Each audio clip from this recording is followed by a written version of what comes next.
नमस्कार, मैं हूं शम्स ताहर खान और आप देख रहे हैं हमारी खास पेशकश सीधे जंतर मंतर से। बच्चे अगर घर के बाहर हों तो घर में माँ बाप परेशान हो जाते हैं, पर जरा सोचिए, अगर देश का भविष्य ही सड़कों पर उतर आए तो फिर देश को कितना परेशान होना चाहिए। इस वक्त जंतर मंतर हम सबको उसी परेशानी का एहसास करा रहा है कि हमारे देश का भविष्य अपने भविष्य और उस भविष्य के सपने को लेकर कितना परेशान है कि कहीं उसके भविष्य का सपना मर न जाए। और सबसे खतरनाक होता है सपनों का मर जाना।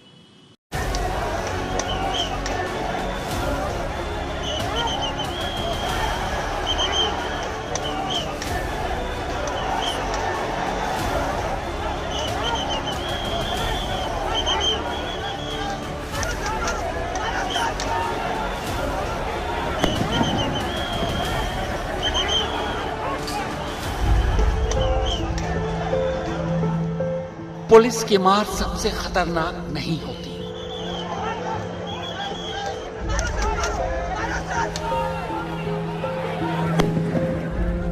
गद्दारी और लालच की मुट्ठी सबसे खतरनाक नहीं होती।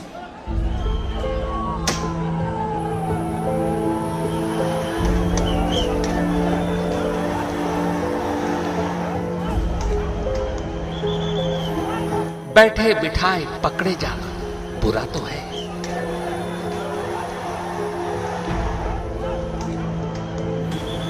सहमी सी चुप में जकड़े जाना बुरा तो है, पर यह भी सबसे खतरनाक नहीं होता।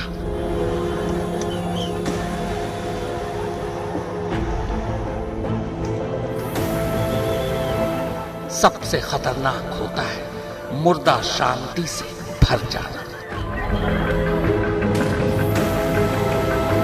अरे स्टैम्पीड हो जाएगा, स्टैम्पीड हो जाएगा। सबसे खतरनाक होता है हमारे सपनों का मर जाना।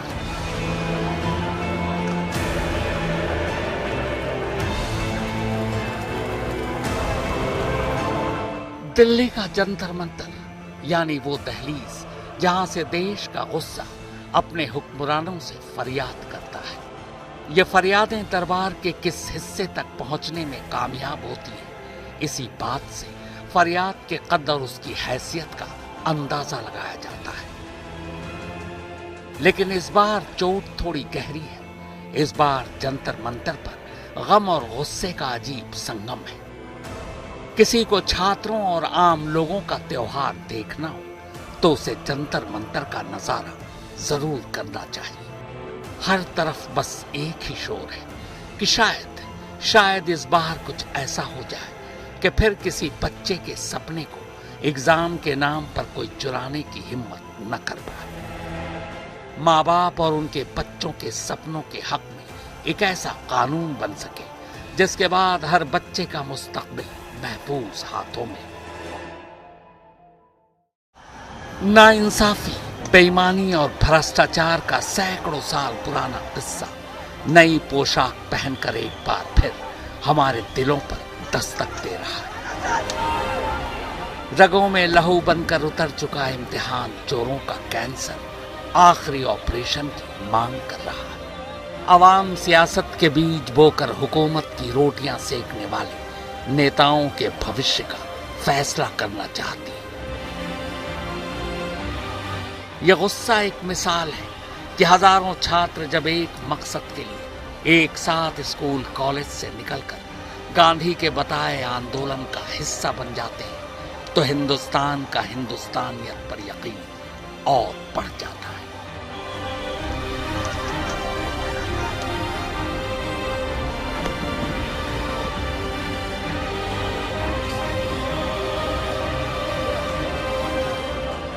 महंगाई, गरीबी, भूख और बेरोजगारी जैसे अहम मुद्दों से रोजाना और लगातार जूझती देश की आवाम के सामने भ्रष्टाचार इस वक्त सबसे बड़ा मुद्दा और सबसे खतरनाक बीमारी है। अगर इस बीमारी से हम पार पा गए तो यकीन मानिए सोने की चिड़िया वाला वही सुनहरा हिंदुस्तान एक बार फिर हम सबकी नजरों के सामने होगा। पर क्या ऐसा हो पाएगा?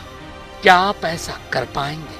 जी हाँ, हम आपसे ही पूछ रहे हैं, क्योंकि सिर्फ क्रांति की मशालें जलाकर, नारे लगाकर, आमरण अनशन पर बैठकर, ये सरकार को झुकाकर आप छात्रों की ये जंग नहीं जीत सकते। इस जंग को जीतने के लिए खुद आपका बदलना जरूरी है, क्योंकि भ्रष्टाचार और बेईमानी का बढ़ावा देने में आप भी कम गुनहगार नहीं हो। नीट एग्जाम पेपर लीक सिर्फ एक लीकेज नहीं, बेईमानी और भ्रष्टाचार का पूरा एक कटर है।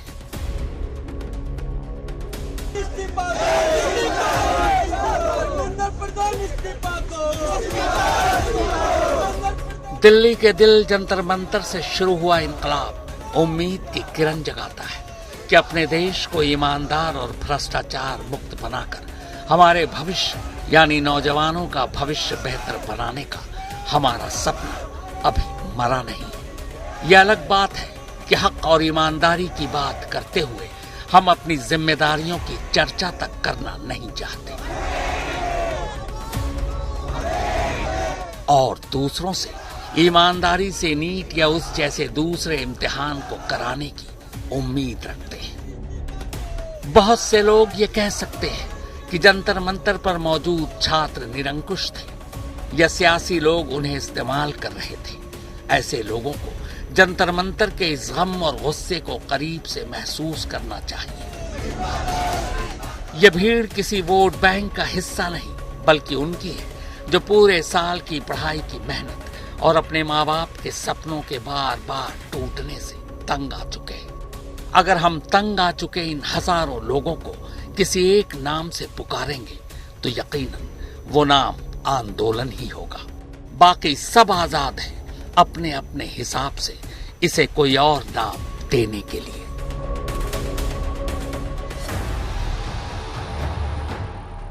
जंतर यानी मशीन और मंत्र के मतलब की गिनती, यानी जंतर मंतर का मतलब हुआ वक्त और ग्रहों की गिनती करने वाली मशीन।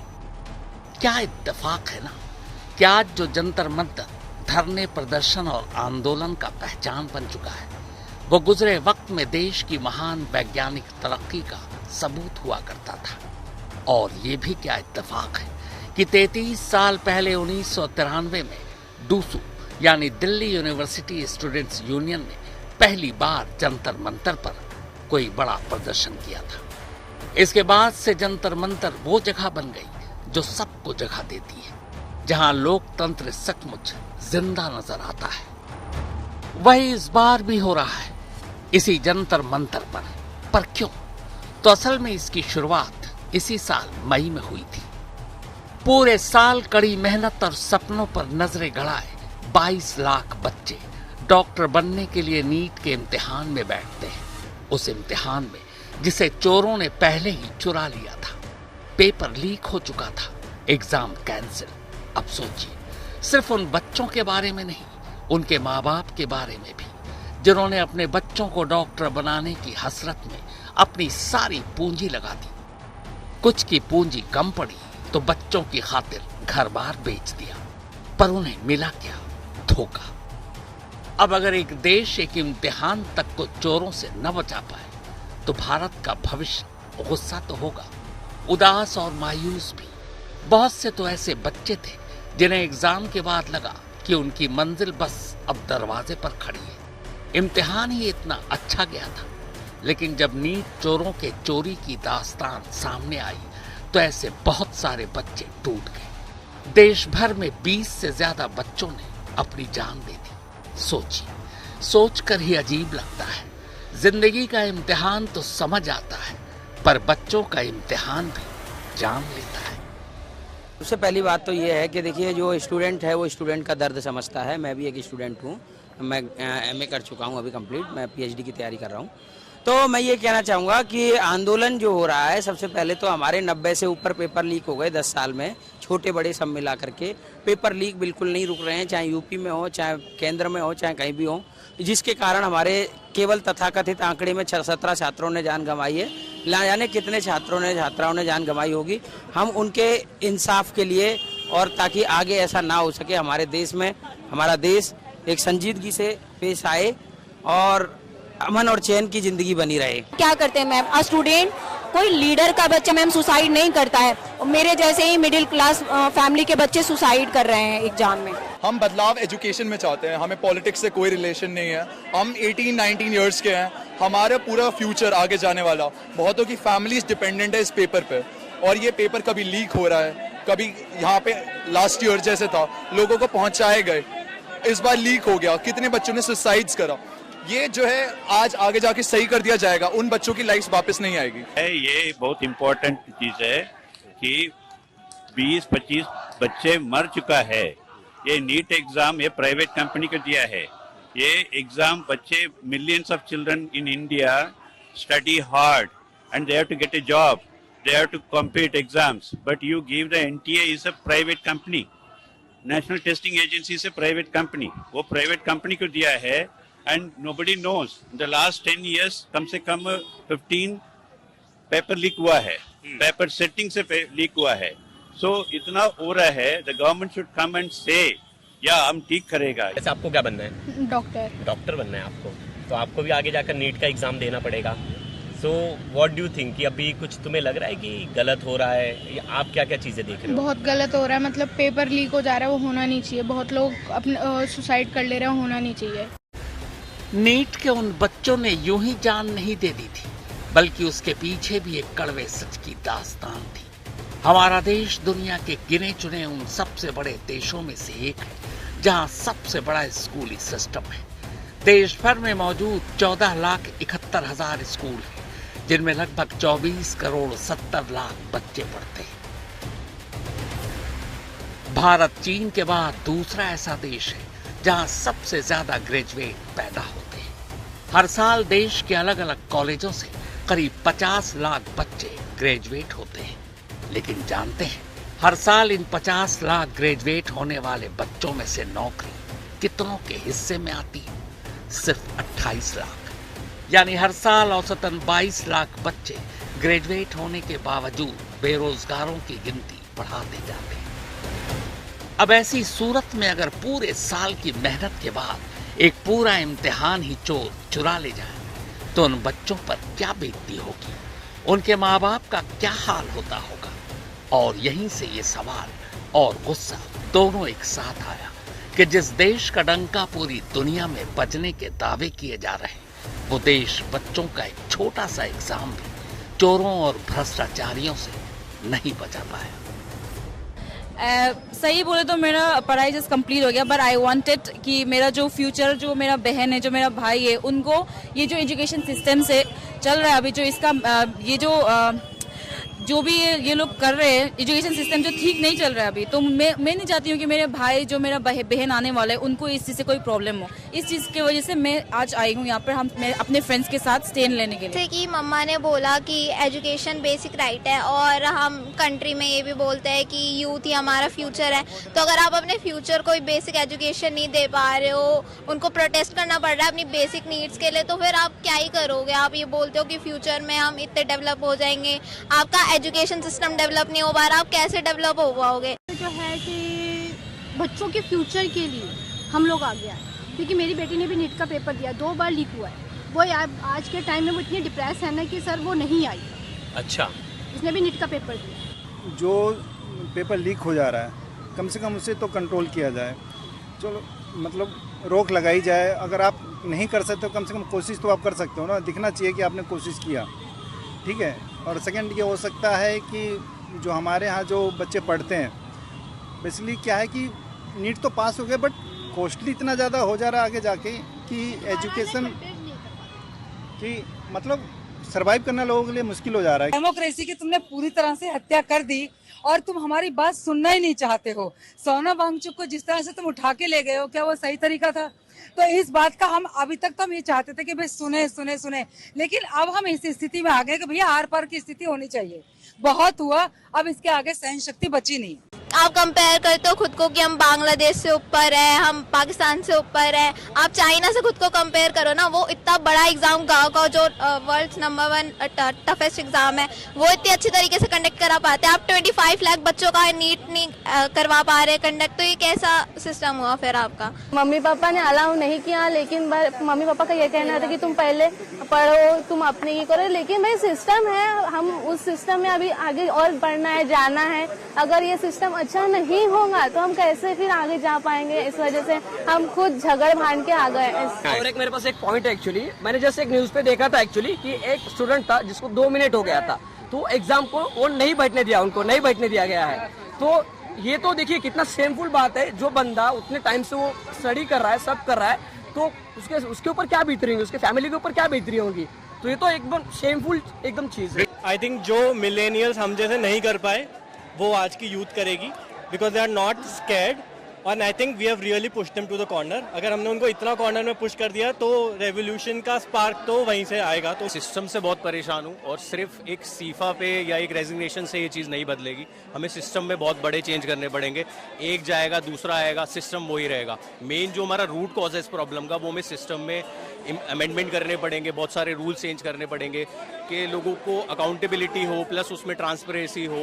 बास वहाँ से स्प्रेड हो रहा था, हमारी पूरी आंखों में से पानी, हमारी सांसें पूरी बंद हो रही थी, समझ नहीं आ रहा था भागे दौड़े क्या करे करके। अगर इनको हमारे साथ यही करना था तो, और अगर उनको हमारे ऊपर मतलब यहाँ से ये प्लान है ना कि इन्होंने पहले ही तय करके रखा था कि पहले हम इनको यहाँ तक लेके आते हैं और फिर उसके बाद हम उन पे ये जानलेवा हमला करेंगे। हम टेररिस्ट थोड़ी ना, स्टूडेंट है, हम क्यों फेंकेंगे पत्थर वो लोग लेके आए थे और उन्होंने फेंके, और फिर बाद में ये बोल दिया कि स्टूडेंट फेंक रहा है। वो उनका ऑलरेडी प्लान था कि ये सब उनको करना है और ये जो हो रहा है ये रुक जाए। कि जो प्रशासन है उसने बिना कुछ कहे लड़कियों पे लाठी चार्ज किया, पत्थरबाजी की यहाँ के लोगों की। तो यहाँ पे सारे स्टूडेंट्स हैं, जो लोग भी सरकार से परेशान लोग हैं, तो क्या ये सही है हम पे लाठी चार्ज करना, हम पे पत्थरबाजी करना जो हमारी प्रशासन ने किया है? जिस तरह से बर्बरता के साथ हमारे साथियों को मारा गया, हमारी बहनों को मारा गया, वो अशोभनीय था। और हमने उन्हें, जब हमारे साथियों को, हमारी बहनों को ये बर्बरता से मार रहे थे, उनको बचाने के लिए हम बैरिकेड के बाहर थे, वहां से कूद के उनके पास हम गुलाब का फूल लेके जा रहे थे, और उन्होंने हमें फूल के बदले, फूल तो नहीं लिए लेकिन बदले में लठ मारी। मई में पेपर लीक के बाद बच्चे नाराज थे, उदास थे, गुस्सा थे, छोटे मोटे मंचों से अपनी आवाज उठाने की कोशिश कर रहे थे। पर तभी एक अजीब वाकया हुआ। देश की सबसे बड़ी अदालत की सबसे ऊंची कुर्सी पर बैठे भारत के चीफ जस्टिस के मुंह से एक शब्द निकला, कॉकरोच। दिल्ली में सुप्रीम कोर्ट से निकले इस एक शब्द को अमेरिका के बॉस्टन शहर में एक भारतीय ने मजाक मजाक में लपक लिया, और उसी मजाक में सोशल मीडिया पर अचानक कॉकरोच जनता पार्टी का जन्म हुआ। शुरुआत में सोशल मीडिया पर यह मजाक ही बना हुआ था, इस पर मीम्स बन रहे थे, सब इसे मजाक में ही ले रहे थे, लेकिन असल में चुपचाप खामोशी के साथ यही कॉकरोच नीट के मारे बच्चों का साथी बनता जा रहा था। उधर हुक्मरानों को लगा कि कोई नहीं, दोबारा नीट का एग्जाम करा लेंगे। गरज तो बच्चों को है, डॉक्टर बनना है तो वो इम्तिहान में बैठ भी जाएंगे। लंबे चौड़े दावों के बीच पहली बार दुश्मन देशों की सरहदों के अंदर जाने वाले वायुसेना के जहाजों को डॉक्टरी के सवाल जवाब वाली पर्चियों यानी पेपर एग्जाम सेंटर तक भेजना पड़ा। तब कहीं जाकर बच्चों के इम्तिहान पूरे हुए और फिर रिजल्ट भी आ गए। तो सवाल है कि जंतर मंतर पर बच्चों का फिर ये हुंकार क्यों? जब वोट मांगने का वक्त आता है तो आप घर घर भेजते, वोट डोलते हो, लेकिन आज हम लोग जब आपसे न्याय मांगने आए हैं तो आप आंसू गैस के गोले क्यों छोड़ रहे हैं? आप बिल्कुल भी संवेदनशील नहीं है क्या? आपकी संवेदना कहाँ गई है? जिनसे चुनकर आप आते हो उन्हीं को तुम कुत्तों की तरह भगाते हो, तुम्हें शर्म आनी चाहिए। अब बात उस शिक्षा के मुद्दे से ऊपर आ गई है कि धर्मेंद्र प्रधान जी का इस्तीफा मांगा जा रहा था, तो अब मैं कहूंगी कि प्रधानमंत्री जी कहाँ हैं? सो रहे हैं। उनका मांगो। वो क्या देश को चला रहे हैं? क्या है कि उनसे एक इस्तीफा नहीं मांगा गया, तो वो यही दिखाना चाह रहे हैं कि ये लोकतंत्र यहाँ खत्म है। हमारी डिमांड यही है कि धर्मेंद्र प्रधान इस्तीफा दे वो, और जितने पेपर लीक हुए सभी बच्चे का मेहनत समझे, कैसे बच्चे मेहनत करते हैं और दिन दिन भर रात रात जाग के एक पेपर निकालने के लिए इतने संघर्ष कर रहे हैं, तो उस संघर्ष को समझे धर्मेंद्र प्रधान। लेकिन हम पुलिस वालों को बोल रहे हैं कि सर जिस तरह के आपने कल हम लोगों को मारा है, पीटा है, आप लोगों को सैल्यूट करते हैं। आप जितना तोड़ोगे उतना मजबूत होंगे, लेकिन पीछे नहीं हटेंगे। धर्मेंद्र प्रधान का इस्तीफा तो लेंगे, साथ ही साथ अब मोदी का भी इस्तीफा की मांग होगी। एक कुर्सी नहीं छोड़ सकता है, एक रेजिग्नेशन नहीं दे सकता है। अब सरकार को ये समझ लेना चाहिए कि उसकी तानाशाही नहीं चलेगी। इंडिया में डेमोक्रेसी है, इंडिया में डिक्टेटरशिप नहीं चलेगा। हमारे पेरेंट्स इतने कैपेबल नहीं है मैम कि ये जो ट्यूशन का इतना हायर फी है वो बार बार हम पे दे सकते हैं। हम तो कोई सिंगल चाइल्ड नहीं है मैम कि सिर्फ हम ही को पढ़ाएंगे, पेरेंट्स और भी भाई बहन हमारे होते हैं पढ़ने के लिए। और मैम एक बार पेपर लीक हो जाता है, इससे बच्चों का मनोबल भी टूट जाता है। मतलब वो आए ही सिर्फ इस माइंडसेट से थे कि आज बहुत पीटना है। बहुत से बिना वर्दी के जो लोग थे वहाँ पर, उनका क्या अधिकार था? वो सब गुंडे हैं, खाकी वर्दी वाले गुंडे। मेरा मन तो उन्हें आतंकवादी कहने का था कि वो खाकी वर्दी वाले आतंकवादी है, पर थोड़े सभ्यता का मान्य रखते हुए कि मेरे हम भी पुलिस से आते हैं जो भी है, तो हमने कहा गुंडे थे वो लोग। पुलिस फैमिली से बिलोंग करते? जी जी जी। लोगों के लिए मजाक में पैदा हुआ कॉकरोच अब जंतर मंतर पर पहुंच चुका था। मुद्दा और मांग बड़े सीधे साधे थे। पढ़ाई के एग्जाम और तरीके अच्छे और पढ़ाई की फील्ड के देश के सबसे बड़े उस्ताद यानी शिक्षा मंत्री नीट एग्जाम में फेल होने के बाद स्कूल से निकल जाए, यानी अपनी कुर्सी छोड़ दे। मांग सीधे बच्चों से जुड़ी थी, कॉकरोच नया नया, और नई चीज हमेशा अपने साथ नई उम्मीदें लाती है। लिहाजा देखते ही देखते अब सोशल मीडिया के पर्दे के बाहर हकीकत की जमीन पर भी बच्चे कॉकरोच से जुड़ते चले गए। अब भी सब कुछ शांत और ठीक ठाक चल रहा था, फिर तभी लद्दाख के समाज सेवी सोनम वांगचुक की जंतर मंतर में एंट्री होती है। फिर वो अचानक आमरण अनशन का ऐलान कर देते हैं। भूख हड़ताल शुरू हो जाती है। कई दिन बीत जाते हैं पर होता कुछ नहीं। लोग जंतर मंतर पर आते हैं और वीकेंड की छुट्टियां जैसी छुट्टियां मनाकर लौट जाते हैं। पर जैसे जैसे भूख हड़ताल के दिन बढ़ते गए, अचानक लोगों को 15 साल पुराना जंतर मंतर याद आने लगा।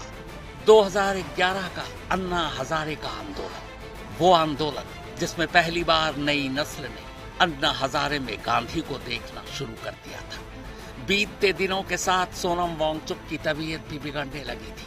वजन तेजी से गिर रहा था। ऐसे में कोई दिल्ली हाई कोर्ट पहुंच गया इस फरियाद के साथ कि सोनम वांगचुक की जान बचाई जाए, यानी उनका आमरण अनशन खत्म करवाया जाए। दिल्ली हाई कोर्ट ने तुरंत एक फैसला सुनाया। कहा सोनम वांगचुक की जिंदगी कीमती है, उनकी सेहत का ख्याल रखा जाए। बस हाई कोर्ट का इतना भर कहना ही दिल्ली पुलिस को एक हथियार दे गया।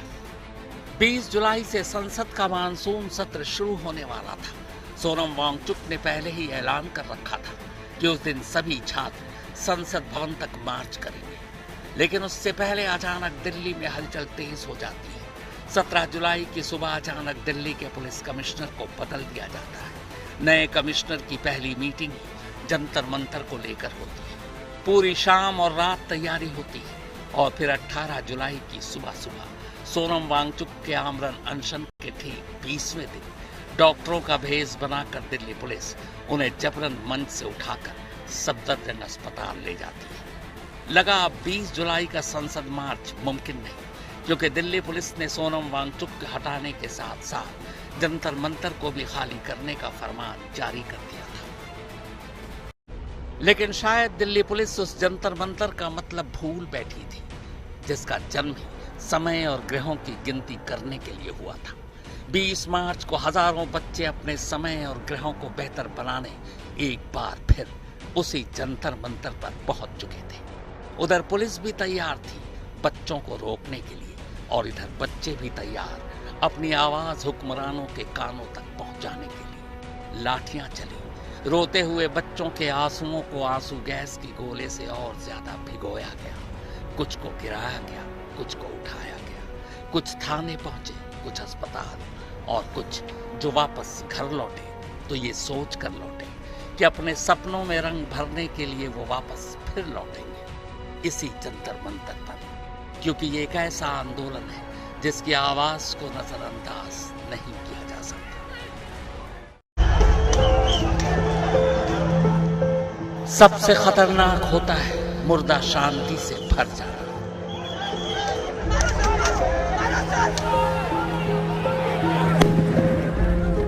तड़प का न होना, सब कुछ सहन कर जाना।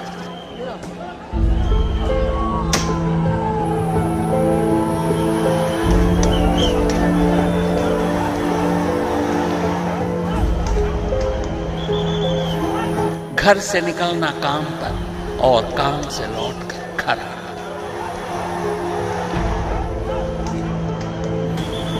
सबसे खतरनाक होता है मुर्दा शांति से भर जाना। सबसे खतरनाक होता है हमारे सपनों का मर जाना।